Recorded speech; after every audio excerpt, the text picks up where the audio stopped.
तो जीव जी तो भिजवा दे कम से कम। देखो, रेस्पायरेशन इन ऑर्गेनिज्म, देखो रेस्पायरेशन को हिंदी में कहते हैं श्वसन, जीव जंतु।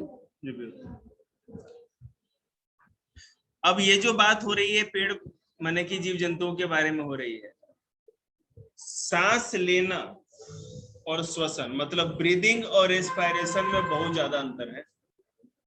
समझ रहे बात? ये चैप्टर जब आप लोग के सीनियर दीदी लोग को कराया गया था तो आप सोच भी नहीं सकते कितना ज्यादा इंटरेस्टिंग रहा था। हो सकता है आप लोग इसमें भी इंटरेस्टिंग रहे।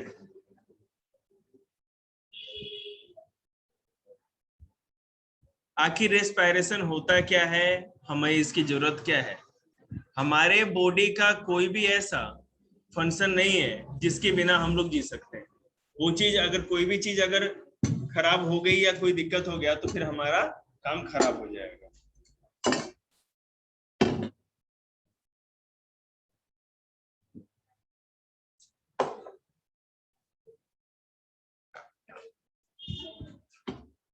देखिए, the stored energy of food is released slowly during the process of respiration which take place inside our body all the time. हमें जो ताकत ये मिलती है, जैसे मैं पढ़ा रहा हूँ बोल रहा हूँ तो बोलने में तो एनर्जी लगती है। आप घर से यहाँ तक आए हो, अगर मैं आपको कहूं कि आपके बॉडी में थोड़ी भी एनर्जी नहीं होती तो क्या आप लोग घर से यहाँ तक आ सकते? चिक्की तो बिल्कुल भी नहीं आ सकता, कोई नहीं आ सकता। तो ये जो एनर्जी हमें मिल रही है कुछ भी करने की, जो हमारे बॉडी में एनर्जी होती है वो फूड खाने से ही नहीं होती, उस फूड के रेस्पायरेशन से होती है। अगर रेस्पायरेशन का प्रोसेस नहीं हो तो हमें जो ये एनर्जी मिलती है वो नहीं मिलेगी। जो भी हम फूड खाते हैं इस रेस्पायरेशन के प्रोसेस में या श्वसन के प्रोसेस में धीरे धीरे धीरे धीरे हमें एनर्जी देता रहता है। ठीक है, अब ऐसा तो नहीं ना आपने खाना खाया उसे जितनी एनर्जी मिली एक ही बार मुक्का मारा एनर्जी खत्म, वो बहुत देर तक एनर्जी का लेवल बना रहता है हमारे बॉडी में। डिपेंड करता है आपने खाना किस तरह का खाया। अगर भैया आपने अगर खा लिया है, क्या नाम है उसका, मैं आपको बता रहा हूँ सुन लीजिए, वही बात है। अगर आपने फैट ज्यादा खाया, कार्बोहाइड्रेट ज्यादा खाया, जैसे अगर मान लीजिए आपने वो खाया, क्या नाम है उसका, पिज्जा खा लिया, तो आप पिज्जा खा लो और देखो ना बहुत देर तक इसी तरह बना रहेगा। आपने पॉपकॉर्न खाए थोड़े बहुत हुआ, आपको एक कटोरी कोई पॉपकॉर्न देते, आपका क्या करेंगे ना कि पेट उससे भरेगा नहीं, फिर भूख लग जाएगी, चिक्की को तो ड्राम भर के भी दे दो। उसके बाद लेकिन वहीं पर अगर चने के भूगड़े अगर एक कटोरी आपको दे दिए जाए तो देखिए कितने देर तक स्टेमिना ताकत एनर्जी बनी रहती है। तो डिपेंड करता है कि आप किस तरह के फूड को खाते हैं। ठीक है, रेस्पायरेशन में है कि the stored energy of food is release slowly during the process of respiration which take place inside our body all the time. ये रेस्पायरेशन का काम हमारे शरीर में हमेशा होता रहता है और धीरे धीरे हमको एनर्जी देता रहता है। रेस्पायरेशन को हिंदी में श्वसन कहते हैं। ठीक है, हाँ, अगर कभी रुक गया तो कुछ देर के बाद हमारी मौत हो सकती है। नहीं 10 सेकेंड 5 सेकेंड में तो ऐसा कुछ नहीं होता, लेकिन टाइम लगता है। मैं आपको बताऊंगा सारी चीजें, चिंता मत। हो गया, चेक किया आपने? ठीक, मैं बाद में चेक करके दूंगा, फिर जा सकते।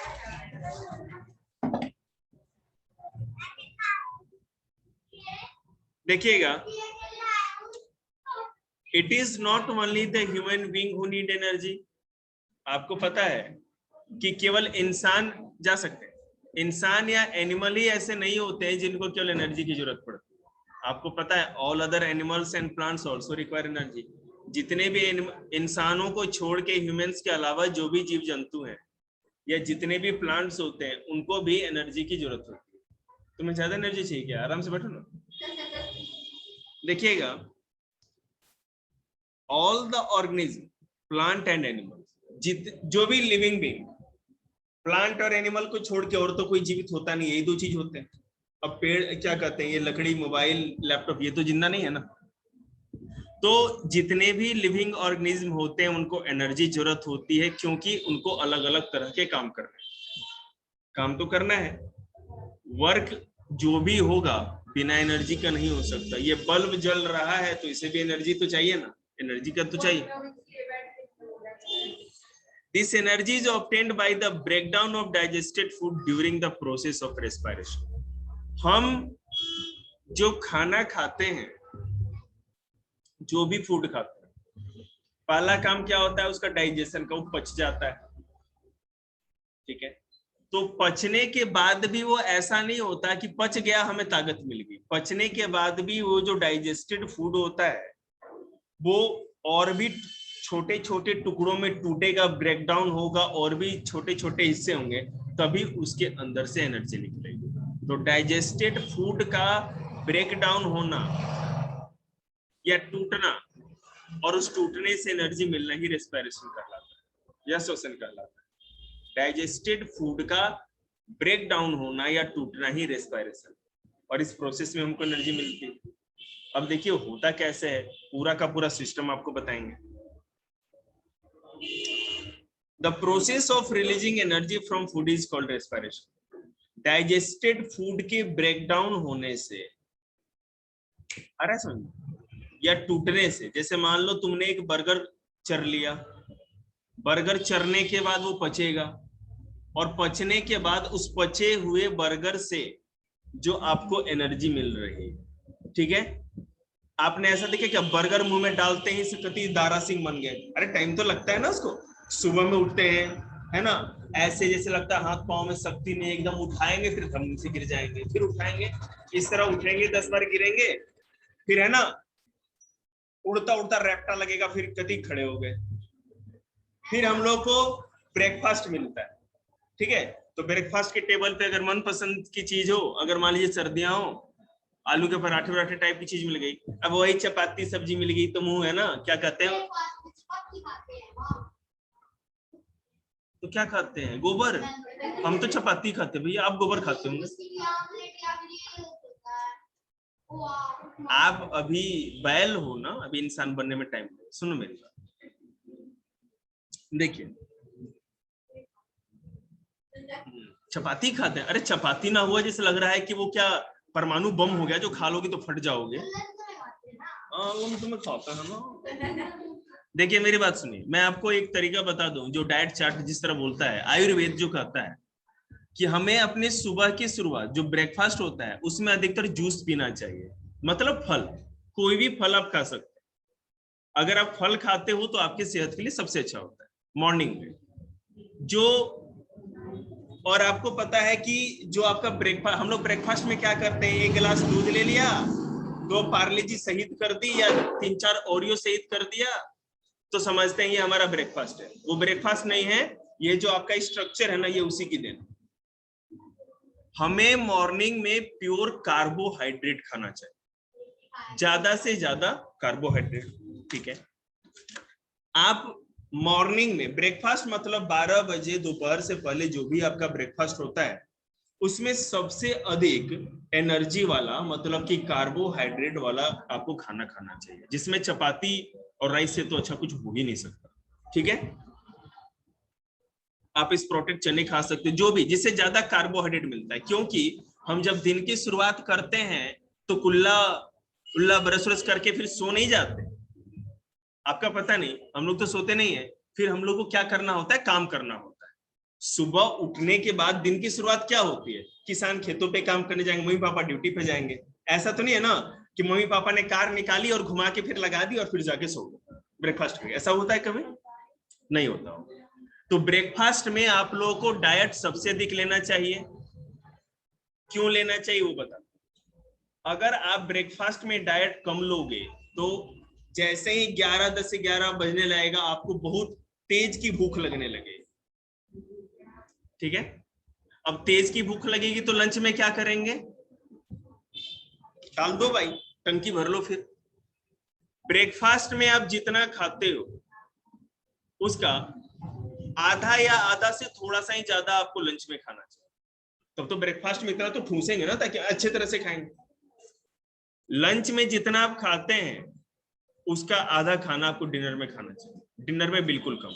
रात को सोने के समय खाना आपने डिनर कर लिया, जो भी खाना खा लिया, रात को जब भी आप दूध पीते हो तो दिन में तो दूध पियो ही नहीं कभी, वो हमारे फिजिकल स्ट्रक्चर के लिए बहुत ही खराब। आपको रात को सोने के समय, जब सोने का टाइम होता है, तो 1 गिलास जितना भी दूध पी लो, अरे हल्दी डालो चाहे पत्थर डालो, मेरी बात तो सुनो, आप 1 गिलास दूध पीजिए और सो जाइए, क्योंकि जो मिल्क होता है उसको डाइजेस्ट होने के लिए उसको अच्छे से रेस्ट की जरूरत होती है, ठीक है। तो रात को आयुर्वेद ये कहता है, हम लोग के ऋषि महर्षि कहते हैं, और ये भी कि आपको मिल्क रात को सोते समय पीना चाहिए और फ्रूट मॉर्निंग में खाना चाहिए, ठीक है। शाम के समय में थोड़ा बहुत स्नैक्स जो ले लेते हैं, स्नैक्स का मतलब नहीं 4 पैकेट कुरकुरा चबा गए, ठीक है ना, थोड़ा बहुत हल्का, चने के बुगड़े, जो भी आपको अच्छा लगता है, ठीक है, बिस्किट्स की जो भी खा लें, लेकिन हमको ब्रेकफास्ट अच्छे से खाना चाहिए।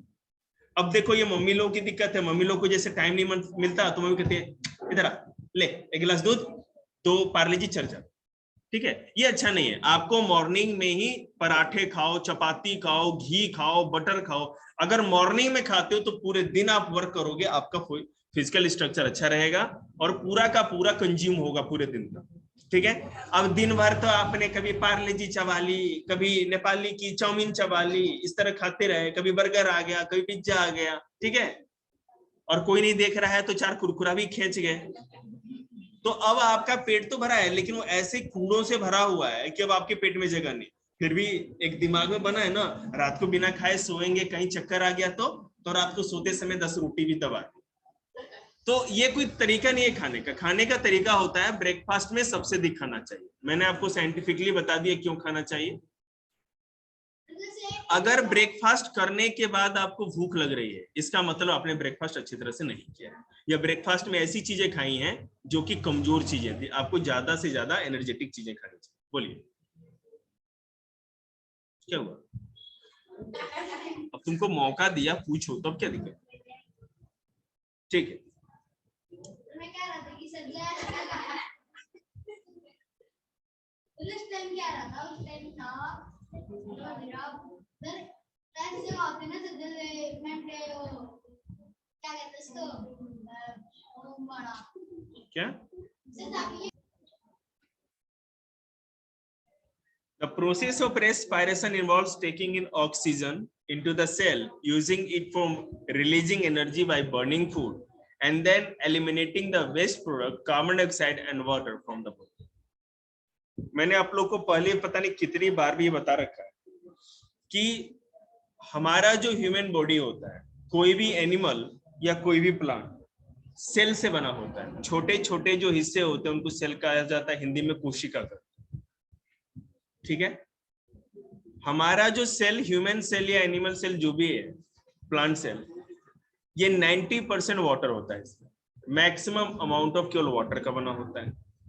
अब हम जो खाना खाते हैं, आगे मैं डीपली बताऊंगा आप लोग को, अभी यहां बता दूं। उसमें जैसे जैसे ये हमारे अंदर जाता है, माउथ में सलाइवा मिक्स होता है, हमारे स्टमक में जाता है तो स्टमक में हाइड्रोक्लोरिक एसिड होता है, वो उसको और तोड़ती है, और आगे जाएगा तो डाइजेस्टिव जूसेस हमारे बॉडी में होते हैं, पाचक रस जो होते हैं, और भी पचाते जाते हैं। सोनी डोंट टॉक, ठीक है, वो पचता जाता है। और जैसे जैसे वो हमारे जब स्मॉल इंटेस्टाइन में जाता है, छोटी आंत में वो खाना, ठीक है, तो वहां पे लास्ट या फाइनल डाइजेशन होता है। हमारे स्मॉल इंटेस्टाइन या छोटी आंत में, बेटा कुछ कर ले, क्यों लेके बुक पकड़ के हंफ रहा है? हमारे स्मॉल इंटेस्टाइन या छोटी आंत में फूड का फाइनल डाइजेशन होता है। बेटे बुक निकालो ना, साइंस की रीडिंग ही कर लो, क्यों बैठे हुए? ठीक है, अब वहां पर हमारा जो स्मॉल इंटेस्टाइन है, उसकी जो इंटरनल वॉल होती है, अंदरूनी जो दीवार होती है, उस पे फिंगर टाइप का स्ट्रक्चर निकला था, रेसे रेसे टाइप की स्पंज जैसी चीजें निकली होती है, जिनको कि विली कहा जाता है, विली। और उस विली के अंदर ब्लड वेसल्स, आरबीसी जो हमारी खून की पाइप होती है, वो ब्लड वेसल्स भी लगे होते हैं।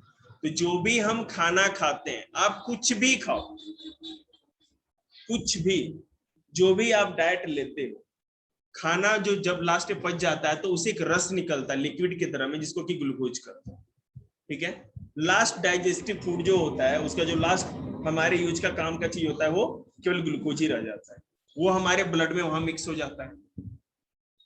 समझ में आ रहा है? वो हमारे ब्लड में वहां से स्मॉल इंटेस्टाइन में जो विली है पेट के अंदर, वो ब्लड वेसल से मिल जाता है। तो खून के अंदर वहां से ग्लूकोज मिल गया, और ये जो ब्लड है हर बॉडी सेल तक जाता है। उसके बाद हम जो सांस लेते हैं, एटमॉस्फेयर में बहुत सारी गैस, अभी मैंने 6th क्लास को पढ़ाया था, सबसे अधिक कौन सी गैस पाई जाती है? नाइट्रोजन 78%, उसके बाद 21%। तो आप विश्वास करिए कि जितनी भी गैसेस हमारे अंदर जाती है, जब हम ब्रीथ करते हैं, इनहेल करते हैं, सांस को अंदर लेते हैं, तो उसमें पीछे के बैठो ना, वो कैसे दिखेगा? अब ठीक है ना, आराम से बैठो। तो जितना कार्बन डाइऑक्साइड या जितना भी हम लोग नाइट्रोजन लेते हैं, जैसे अंदर जाता है वैसे ही वो सारा का सारा हम लोग बाहर भी निकालते हैं। उसमें से केवल जो ऑक्सीजन होता है वो हमारे काम का होता है। फेफड़े उसको फिल्टर करके लेकर के उसको हमारे आर्टरी, ऐसे खून वाले पाइप में भेजते हैं, माने दिल में भेजते हैं, पर हार्ट में। हार्ट फिर उसको आर्टरी के थ्रू पूरे बॉडी सेल तक भेजता है। तो हमारे फेफड़े हमारे खून के अंदर, ब्लड के अंदर ऑक्सीजन देते हैं। हमारी स्मॉल इंटेस्टाइन, ये छोटी आंत, पचे हुए खाने के अंदर से जो ग्लूकोज निकलता है विली के रास्ते खून में मिला।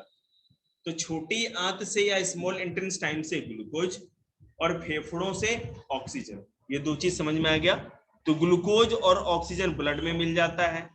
हमारे सेल में पहले से वाटर तो था ही, अब ये ब्लड जैसे ही हमारे सेल तक जाता है तो सेल को ग्लूकोज और ऑक्सीजन दोनों पहुंचा दिया जाता है।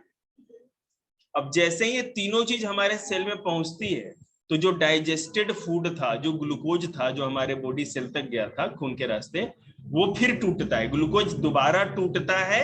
मैंने शुरू में बताया था ना कि जो भी पचा हुआ खाना होता है, रेस्पायरस, वो ग्लूकोज जब हमारे सेल में जाएगा ब्लड से, तो ग्लूकोज फिर टूटेगा। और जब ग्लूकोज टूटेगा तो उससे क्या होगा? एक तो हमको ताकत मिलेगी, दूसरा कार्बन डाइऑक्साइड गैस निकलेगी, और तीसरा जो भी इम्प्योरिटी होगी खाने में वो पानी में घुल जाएगा वहीं पर। ठीक है? अब सुनिए, जो एनर्जी निकली आपने पड़ोसी ने खींच दिया, ताकत मिल गई आपको। जो कार्बन डाइऑक्साइड गैस, ये जो पूरा प्रोसेस जो हुआ, इसी को रेस्पायरेशन कहते हैं। सर आपने तीन चीज आपने कही थी, ऑक्सीजन है सर, ग्लूकोज, सर आपने ग्लूकोज कम डालते हैं, ऑक्सीजन का क्या हुआ? बता रहे हैं ना, ऑक्सीजन, ग्लूकोज और वाटर जब तीनों रिएक्ट किए, ठीक है, तो ऑक्सीजन से ऑक्सीजन रिएक्ट किया तो वो कार्बन डाइऑक्साइड में बदल गया। जब एनर्जी जनरेट हुई ना, एनर्जी निकली, इनके टूटने से या रिएक्ट करने से जो एनर्जी निकली, एक तो एनर्जी मिली, दूसरा इस गैसियस जो वेस्ट बना, ऐसा बेकार का चीज जो अब हमारे सेल में कोई जरूरत नहीं थी, वो था कार्बन डाइऑक्साइड, हमको कोई यूज का नहीं है, वो सेल के बाहर आ गया। और लिक्विड के रूप में जो भी इम्प्यूरिटी थी, खाना हम जो खाते हैं उसमें बहुत सारे केमिकल्स भी होते हैं जो हमारे बॉडी के लिए किसी काम के नहीं होते, बात समझ रहे हैं? तो हमारे सेल में जो वाटर होता है उसमें वो घुल जाता है। अब देखो, सेल तक, हमारे बॉडी सेल तक किसी भी चीज को पहुंचाना या किसी भी चीज को वहां से बाहर करना, जो काम वाली चीजें उनको पहुंचाया जाता है। जैसे देखिए, आपके घर पे जो आपके पापा होंगे या जैसे मेरे घर पे मैं हूं, तो हम लोग क्या करते हैं, काम, राशन पानी जो भी है, जैसे चून, वो लेके घर जाते हैं, होता है ना। और उसके बाद क्या होगा, घर में जो भी भाई लोग खाना बनाते हैं, तो जो वेस्ट मटेरियल होता है उसको फिर बाहर करने का काम। तो कूड़ा कौन फेंकने जाता है भाई? हम तो अपना खुद ही फेंकने जाते हैं। तो हमको समझ लीजिए, ब्लड अपने घर का, हमारे शरीर के अंदर जो न्यूट्रिशन होता है सेल तक पहुंचाने का काम, वो करता है ब्लड। ग्लूकोज भी वही लेके जाता है, ऑक्सीजन भी वही लेकर के जाता है, वाटर तो पहले सेल में रहता है। और जो वेस्ट मटेरियल निकलती है, तो जो CO2 गैस निकली है ना, वो ब्लड में ही मिक्स होकर के बाहर आ जाती है। जो वाटर जो गंदगी वाली पानी जो होता है हमारे सेल के अंदर, जो वेस्ट मटेरियल होता है जो लिक्विड में घुल जाता है, वो भी ब्लड के ही रास्ते आता है। ठीक है, तो जो भी वेस्ट मटेरियल हमारे सेल में एनर्जी निकलने के बाद बचता है, गैस के रूप में कार्बन डाइऑक्साइड और लिक्विड के रूप में पानी में घुला हुआ बहुत सारा चीज होता है, मैं बताऊं। अब वो ब्लड क्या होता है, हमारे सेल से पहले किडनी में जाता है, किडनी उसको फिल्टर, हाँ अभी तो यही ले रहे हैं, नया चैप्टर है पुराना?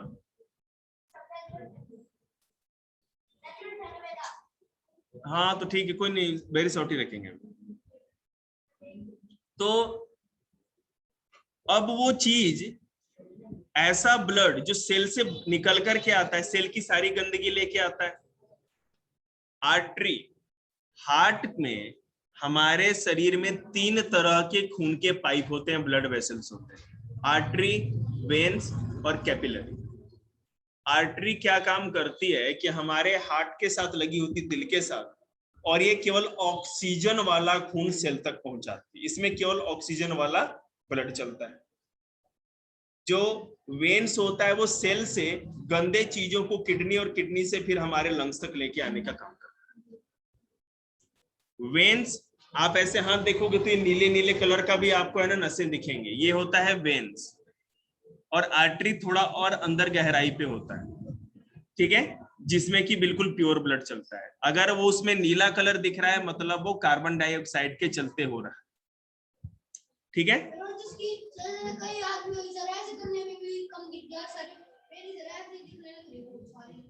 डाइट का कमाल है,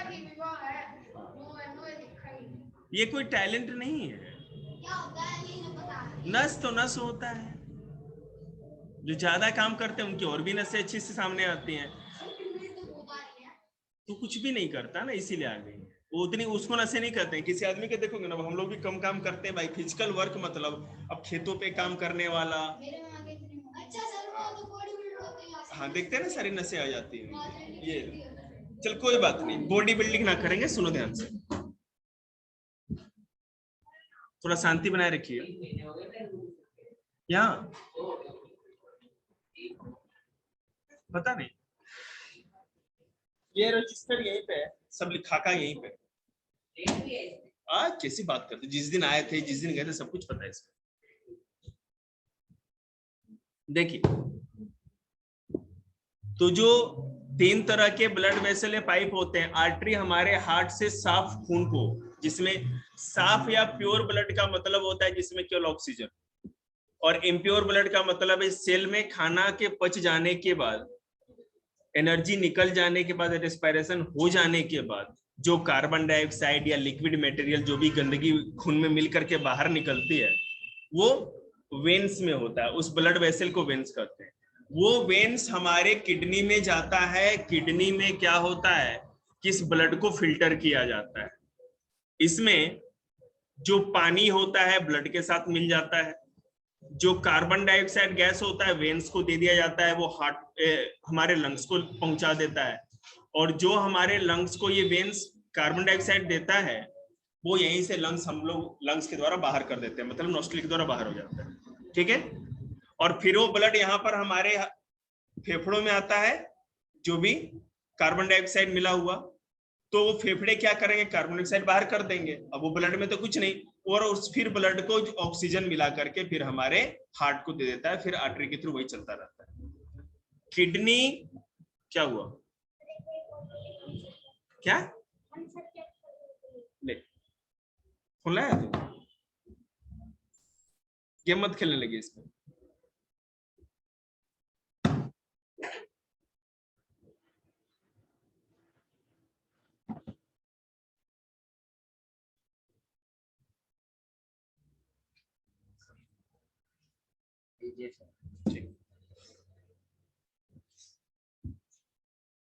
देखिए,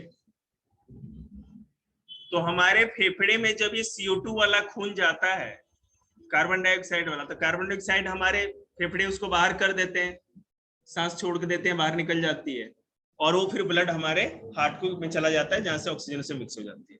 तो इस तरह से ये जो पूरा प्रोसेस होता है, इसी को रेस्पिरेशन कहते हैं, और इसी के ऊपर ये पूरा आगे चैप्टर है। अभी विश्वास करिए बहुत सारी इंटरेस्टिंग चीजें आप लोग को सुननी है। देखिए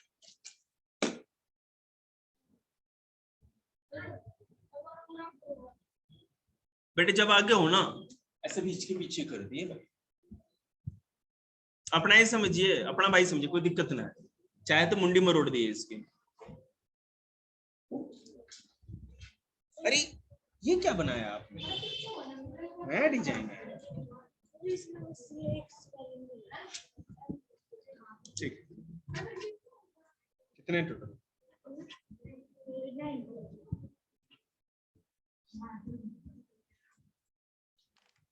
देखिए अगर हम बात करें तो respiration is a kind of slow burning. जैसे कि अभी मैंने एयर चैप्टर पढ़ाया था 6th क्लास को, उसमें एयर का 2-3 यूज हमारे लाइफ में बड़ा ही इंपॉर्टेंट है। ब्रीदिंग में तो होता ही है, बर्निंग, किसी भी चीज के जलने के लिए ऑक्सीजन जरूरी है, ठीक है। मून पे आप माचिस नहीं जला सकते, कुछ आग उग नहीं जलने वाली, क्योंकि एयर भी नहीं है तो ऑक्सीजन ही नहीं, बिना ऑक्सीजन के कोई चीज जल नहीं सकती, ठीक है। तो हमने जो फूड खाया है ये रेस्पिरेशन में भी ऑक्सीजन उसको बर्न करने के लिए जाती है। जो ग्लूकोज हमने खाया ये ऑक्सीजन करता क्या है, ऑक्सीजन वाटर के साथ और ग्लूकोज के साथ जब रिएक्ट करता है,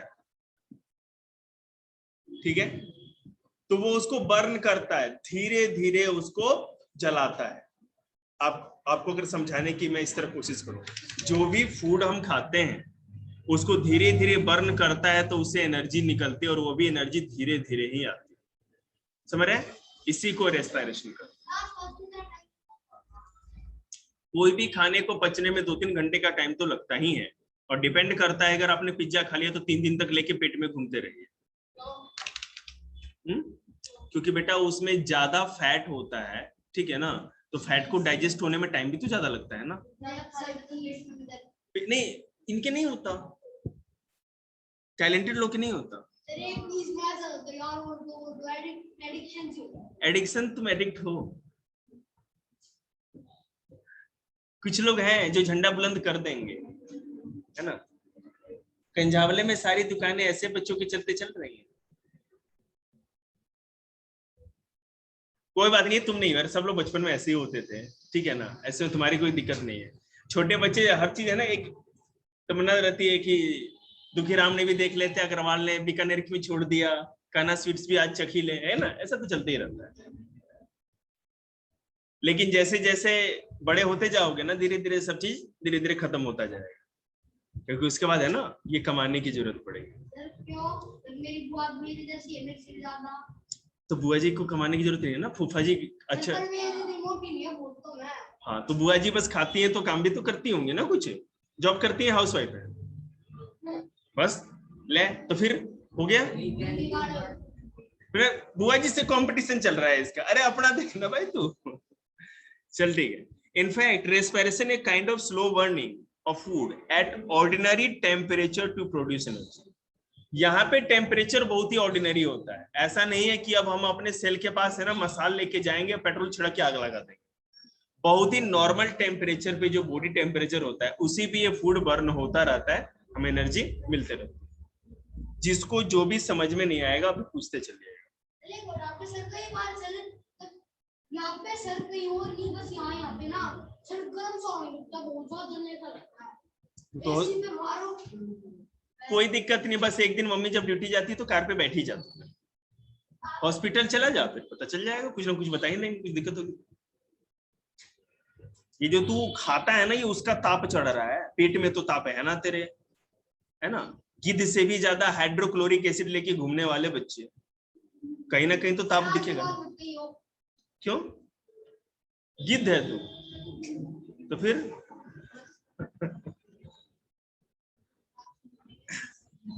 देख, the process of respiration is the reverse of photosynthesis.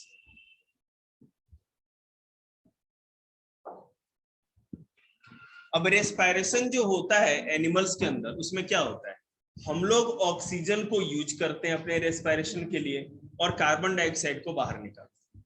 ठीक है, प्लांट में जस्ट अपोजिट होता है। प्लांट में वो कार्बन डाइऑक्साइड लेते हैं, उनका रेस्पिरेशन क्या है, प्लांट फोटोसिंथेसिस करके खाना बनाते हैं कि नहीं, जो फूड प्रिपेयर करने का जो प्रोसेस होता है उसको फोटोसिंथेसिस करते हैं।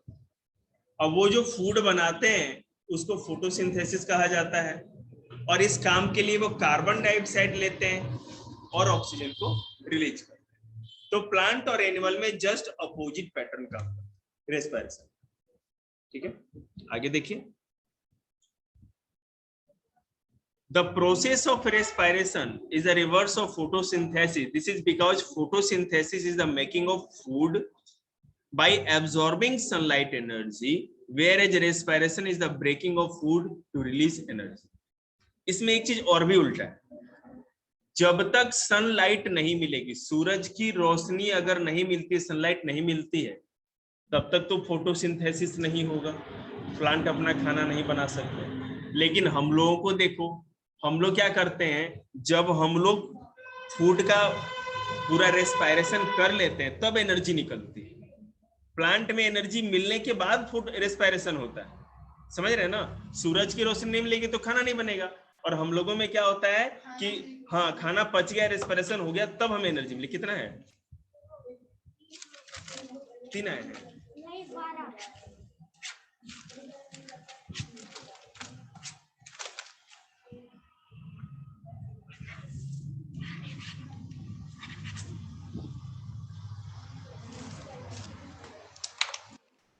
देखिए, ये समझ में आया आप लोग को यहां तक? Okay.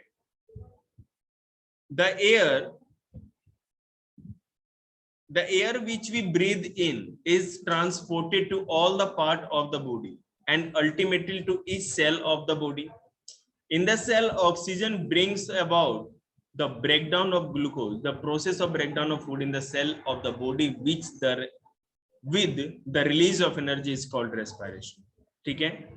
Since the process of respiration which releases energy from food takes place inside the cell of the body, it is called a cellular respiration. हमारे बॉडी में क्या होता है, एनिमल्स में सेल के अंदर फूड डाइजेस्ट होता है, सेल के अंदर ये रेस्पिरेशन का काम होता है, समझ रहे हैं? इसलिए इस रेस्पिरेशन को सेलुलर रेस्पिरेशन या कोशिकीय दहन भी करते हैं। देखिए, एरोबिक एंड एनएरोबिक रेस्पिरेशन, 2 तरह का रेस्पिरेशन होता है, एरोबिक और एनएरोबिक। ये क्या होता है? एरोबिक रेस्पिरेशन देखिए, the respiration which uses oxygen is called aerobic respiration. ऐसा रेस्पिरेशन या श्वसन जिसमें ऑक्सीजन यूज किया जाता है। हमारे आपके अंदर ऐसा ही होता है, पता है कि ग्लूकोज जब ऑक्सीजन के साथ रिएक्ट करता है तो कार्बन डाइऑक्साइड, वाटर और एनर्जी रिलीज करता है, जैसे हम लोग के अंदर होता है। Most of the living organisms carry out aerobic respiration by using oxygen of air.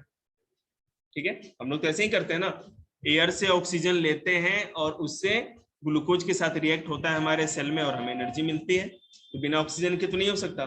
अगर कोई पूछे कि हम ऑक्सीजन क्यों लेते हैं तो उसको कहना कि रेस्पिरेशन के लिए, ये मत कह देना कि जीने के लिए, तब वो अधूरा ज्ञान हो, पूरा बात बताओ उसको, है कि नहीं?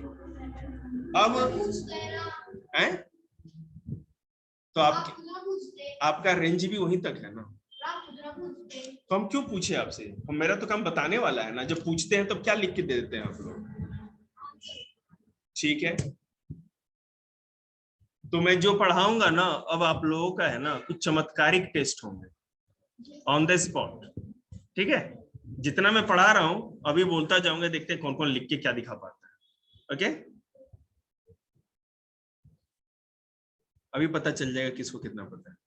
अरे रट के पढ़ के आना, ये कोई चीज है क्या? अंडे के आमलेट बनते रह रहे हो आप लोग।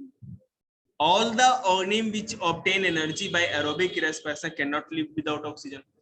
जिन एनिमल्स के अंदर या ऑर्गेनिम्स के अंदर ऑक्सीजन के द्वारा ही रेस्पिरेशन होता है, वो बिना ऑक्सीजन के जी ही नहीं सकते, क्योंकि ऑक्सीजन नहीं तो रेस्पिरेशन नहीं, और रेस्पिरेशन नहीं तो एनर्जी नहीं, और एनर्जी नहीं तो हम लोग मर जाएंगे। ठीक है, अब देखो एनएरोबिक रेस्पिरेशन क्या होता है? When the breakdown of glucose occurs without the use of oxygen, it is called the anaerobic respiration. कुछ ऐसे भी जीव जंतु होते हैं जिनको बिल्कुल भी ऑक्सीजन की जरूरत नहीं होती रेस्पिरेशन के लिए, जैसे माइक्रो ऑर्गेनिज्म। उसमें क्या है माइक्रो ऑर्गेनिज्म में? देखिए मैं बता रहा हूँ, ईस्ट, ठीक है, और इसमें तो वो भी होना चाहिए।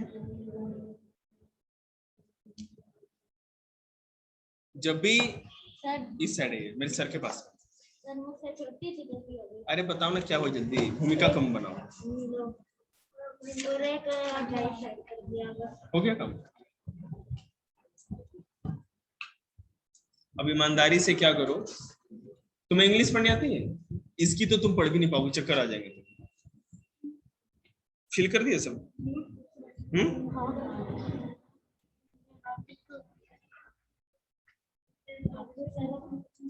आगे करो तैयारी।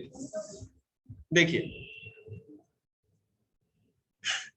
जो ईस्ट होता है वो एक माइक्रो ऑर्गेनिज्म है। आपने जो वाइन बनाई जाती है उसका मैं प्रोसेस बताऊं। जो जौ होता है ना, जौ करो, ठीक है। उसमें क्या होता है कि बहुत दिनों तक, हफ्ते या 15 दिनों तक उसको उसके साथ मिक्स करके, जौ के साथ मिक्स करके छोड़ दिया जाता है। वो उसको सड़ाते रहता है, ठीक है। फर्मेंटेशन समझते हैं ना, फर्मेंट करते रहेगा, सड़ाता रहेगा, और सड़ाता रहेगा तो उससे क्या होता है, अल्कोहल रिलीज होती है। इस काम में उसको ऑक्सीजन की जरूरत नहीं होती, तो इससे वो भी अपना एनर्जी लेता है और अपना काम चलाता है। वो भी उसका रेस्पिरेशन है उसे, लेकिन ऑक्सीजन की जरूरत नहीं है। तो ईस्ट वाले केस में जो रेस्पिरेशन हो रहा है एनएरोबिक रेस्पिरेशन होता है, ठीक है।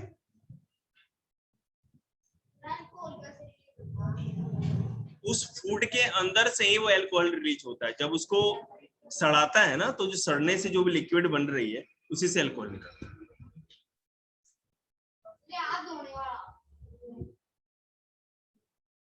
वाइन में जो होता है उस अल्कोहल, तो अल्कोहल होता है, उसको किसी भी तरह यूज कर सकते हैं। देखिएगा बाद में, अगर ग्लूकोज का रेस्पिरेशन, ग्लूकोज का रेस्पिरेशन अगर आप ऑक्सीजन के प्रेजेंस में करते हो तो आपको क्या मिलेगा, अल्कोहल, कार्बन डाइऑक्साइड और एनर्जी। कौन गया था भाई अंदर? अरे पानी नहीं है नमूने।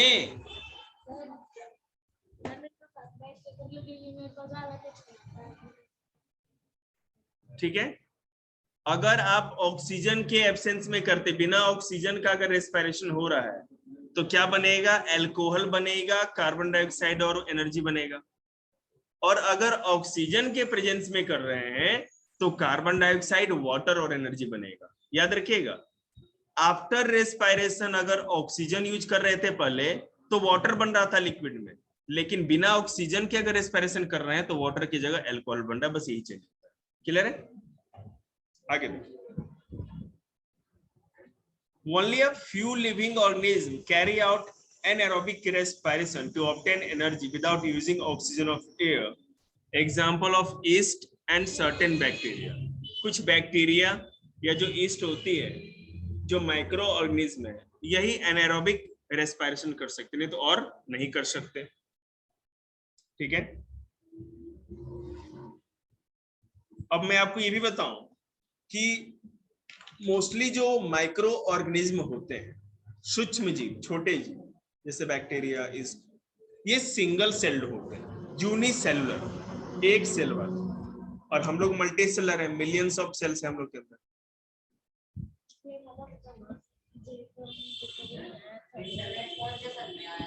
अरे पीछे बुक में होगा ना, याद नहीं है?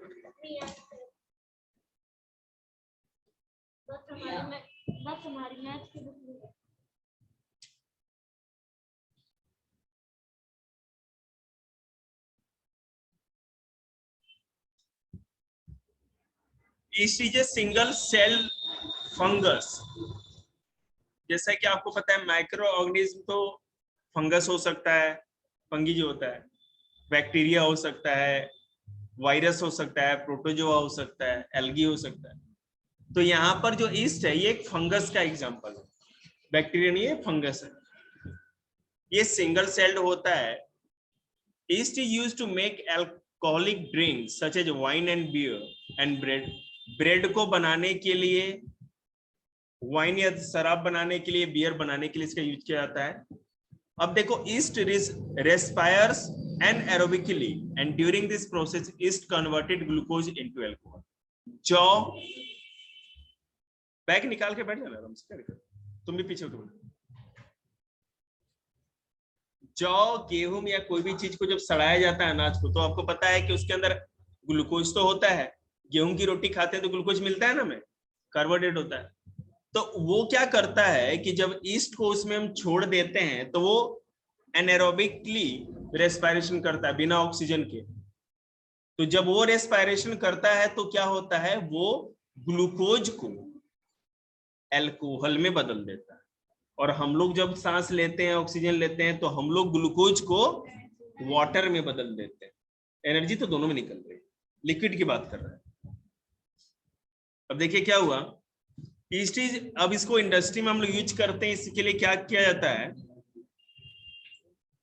एनारोबिक रेस्पिरेशन में जो ये ईस्ट होता है वो कार्बन डाइऑक्साइड गैस भी रिलीज करता है इन ब्रेड। अब देखो क्या होता है, अगर ब्रेड बनाना हो तो उसमें ईस्ट डालने से क्या होता है कि जब आटा गूंदते हैं ना, वो आटा वो जब लगाते हैं जो भी, तो उसमें ईस्ट डाल के छोड़ देते हैं तो वो उसको फुला देता है। आपको पता है जो ब्रेड आप खाते हो, स्लाइसेस खाते हो, वो देखते फूल करके आती है इतनी बड़ी, लेकिन वो चाहे बर्गर का हो या आपका ये जो आता है, और इसमें क्या है, कुछ भी नहीं है, ये थोड़े से आटे से ही यूज करके इतना ज्यादा ब्रेड बना दिया जाता है ना।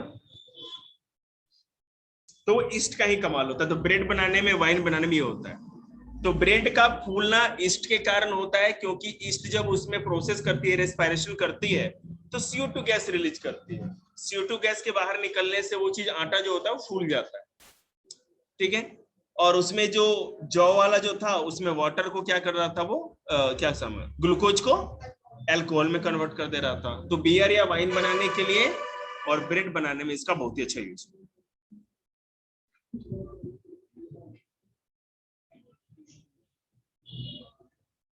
अब देखो, हमें नहीं पता वाइन अच्छी चीज है खराब है, लेकिन अगर हमारे बॉडी में कैसा रेस्पिरेशन होता है सुमित,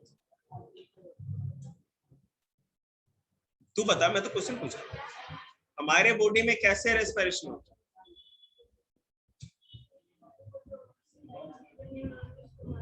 तो उसको क्या कहते हैं, रेस्पिरेशन कैसा रेस्पिरेशन, तुम बताओ।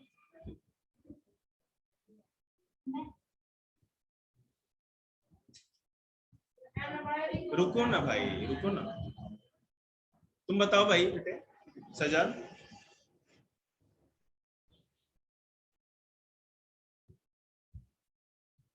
दिलीप, कैसा रेस्पिरेशन होता है हम लोग के अंदर, इंसानों में? दिलीप की बत्ती बुझ गई।